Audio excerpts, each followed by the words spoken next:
Kruger National Park in South Africa is suffering from a severe drought. The weather is swelteringly hot.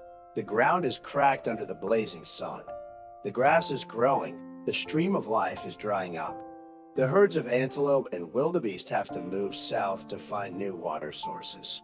The dry tree stumps are not enough to cover the bare land. The wild animals are exhausted from lack of food and thirst. In the middle of that desolate scene, there is a couple struggling to survive. We no longer have the abundant food sources like before. We have to constantly move through each forest, dry grass, and barren land.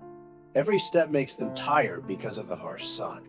After a long, hot day, the pair of lions found shade under the dry tree canopy. We lay down exhausted after the long journey. The hot wind blew clouds of dust into the sky. In the distance, the herd of wild giraffes was cool and quiet. The two lions slowly opened their eyes, their sharp gazes watching the herd. The hunting skills in them seemed to be awakened. The male lion lowered his body, his muscles rippling under his translucent skin. The female lion leaned over, closing the circle from behind. Without any tools, they froze for a moment.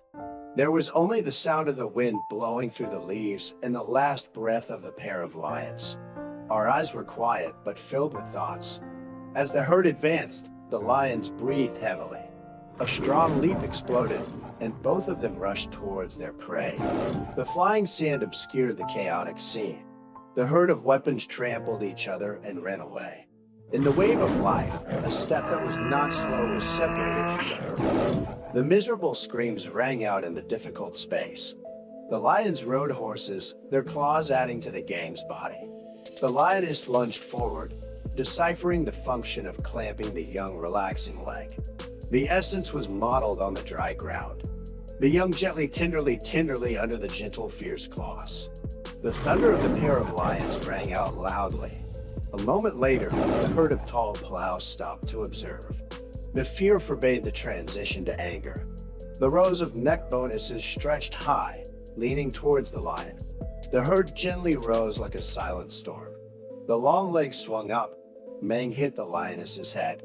Each kick was full of power and precision. The lioness' navel rose in pain.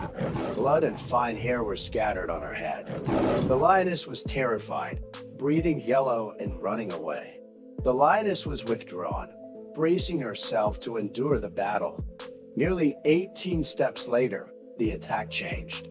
The lioness's groans drowned out the wind. Gradually, the kicks continued to repeat as the lioness fell to her knees. The wooden group realized that the resistance was gone. We turned and walked away, leaving the battlefield desolate. The death lay in the hot sand, torn flesh, exhausted. The basis of it could run up each pain. The afternoon sun fell, golden all over the land. The lioness whispered, each breath was weak. She wondered where the male lion had gone.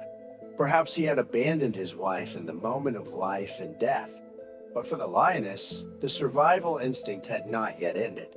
She woke up, running with trembling steps. Each step seemed to stretch the base. On her back, the wound was clearly identified after the blood dried. The wind carried the last moisture of the day. Darkness was about to cover the country. At that moment, the conservationist car approached. David, a seasoned veteran, was a member of the research team.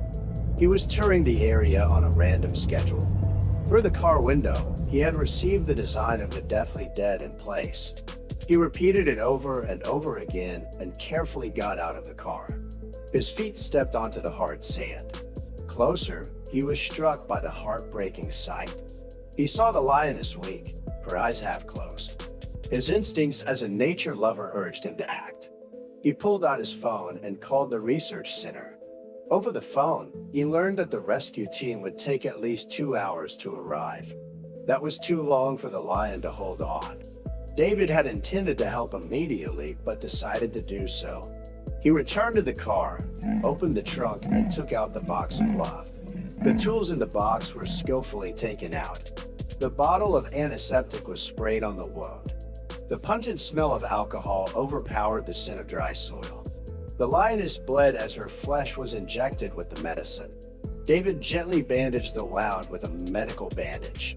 His work was urgent but thorough. After first aid, he placed the lion in the trunk.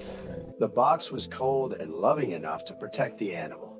He drove to a nearby love station. At the stations, 2 other staff were assisted by the barn manager. Fully equipped with food, water, and a warm nest, the lion was allowed to rest and be monitored. Hours of its body temperature and rhythm could be measured. The wounds began to heal after a few days of care. Every meal, it drank water and ate fresh meat to restore its strength. 3 days later, David returned to visit and saw that the animal had recovered its beauty. The lion had reached puberty, and its style was more confident and certain. It walked steadily around as if to be healthy again. Its eyes looked at David affectionately, as if gently understanding his feelings. Since then, Mr. David has visited regularly, and the relationship between humans and animals was tightly bound. Every time he came, he brought fruit and cool water for the lion. The female lion was always sad and gently welcomed her death. The staff researched a plan to reuse it in a safe area. On the day of rebirth, the group prepared to travel back to the wild. David gently opened the cage door. The engineer slowly stepped out. It looked at David one last time, its eyes filled with gratitude. The lion quietly walked into the wild to recreate the resounding echo. After that time, the place where it appeared became a place that David would never forget. Every week, he still returned, hoping to catch the ball in a familiar way.